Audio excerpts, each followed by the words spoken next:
le corps d'une boucle for peut contenir n'importe quel type d'instruction. En particulier, il peut contenir une nouvelle boucle for. Dans ce cas, on parle de boucle for imbriquée. Regardons le motif qu'on a dans cette cellule. On va essayer d'écrire un code Python qui produise ce type de motif. Donc, comment est constitué ce motif? Eh bien, on voit que ce motif est constitué d'un affichage de lignes d'entiers consécutifs à partir de 1. Et donc, la longueur de chaque ligne augmente à chaque fois d'une unité. Donc, ce que je vais essayer de faire, c'est de produire une ligne avec une boucle for, et puis après d'arranger ça pour obtenir tout le motif. Alors, je vais commencer par donc générer une suite d'entiers consécutifs. Donc, for k in range, par exemple 10, 2 points. Je vais donc écrire print k. Et je regarde ce que ça donne.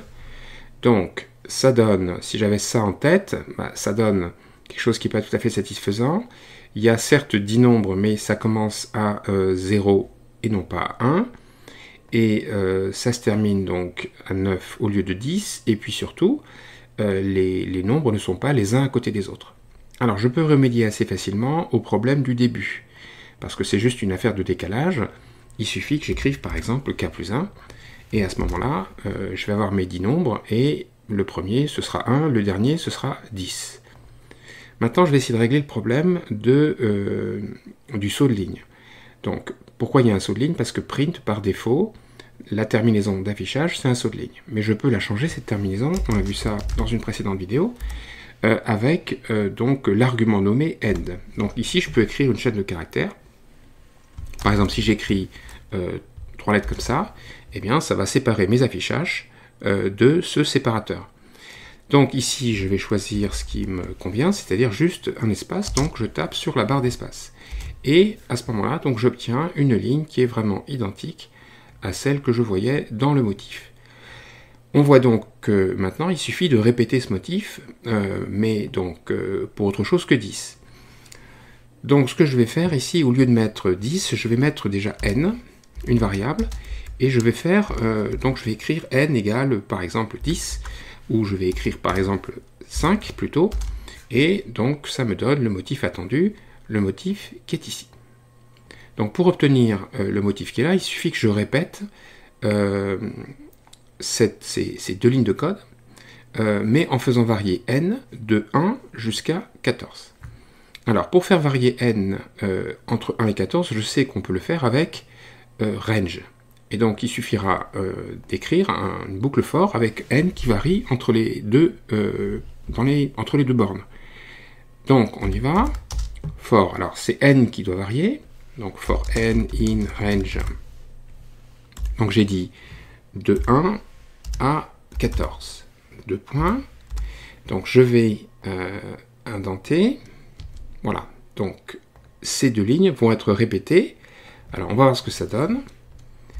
Alors, ça ne donne pas exactement le résultat attendu, parce que nos nombres sont tous alignés, et c'est normal, puisque la seule terminaison d'affichage, de print, c'est donc systématiquement un espace. Et donc c'est pour ça qu'il n'y a eu aucun saut de ligne effectué. Donc il faut que j'introduise un saut de ligne avant, enfin plutôt après la fin de ma ligne. Donc je vais essayer de repérer cette ligne 1, 2, 3, 4, 5. Donc où est-ce qu'elle est? Où est-ce qu'elle est? Elle est ici. Hein, on voit 1, 2, 3, 4, 5. Ici, on voit 1, 2, 3, 4, 5, 6, etc. Donc on voit qu'il faut introduire, après l'affichage de chaque ligne, un saut de ligne. Donc, c'est-à-dire qu'après l'affichage de la ligne qu'a produit cette boucle for, eh bien, il faut que, après cette boucle, j'introduise un saut de ligne. Alors, pour introduire un saut de ligne en Python, on sait qu'on écrit un print sec. Si on fait ça, ça provoque un saut de ligne. Donc ça devrait déjà aller beaucoup mieux. Donc là, on a quelque chose qui s'approche de ce qu'on souhaite. On a le motif triangulaire. Alors il y a juste un petit problème. C'est que je voulais que ça affiche jusqu'à 14, et ça s'est arrêté à 13. Alors c'est tout à fait normal, parce que quand on écrit range de 1 à 14, eh bien on sait bien que le deuxième argument n'est pas pris en compte, ça s'arrête juste avant, à 13. Par conséquent ici, il faut que je mette plutôt 15, pour que ça fonctionne. Et là, effectivement, j'obtiens bien exactement le même motif.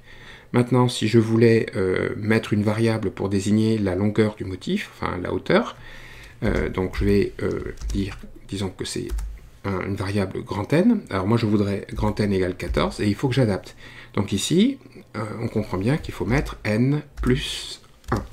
Alors je ne vais pas laisser le 14 pour qu'on voit un changement dans l'affichage, je vais mettre mettons 5.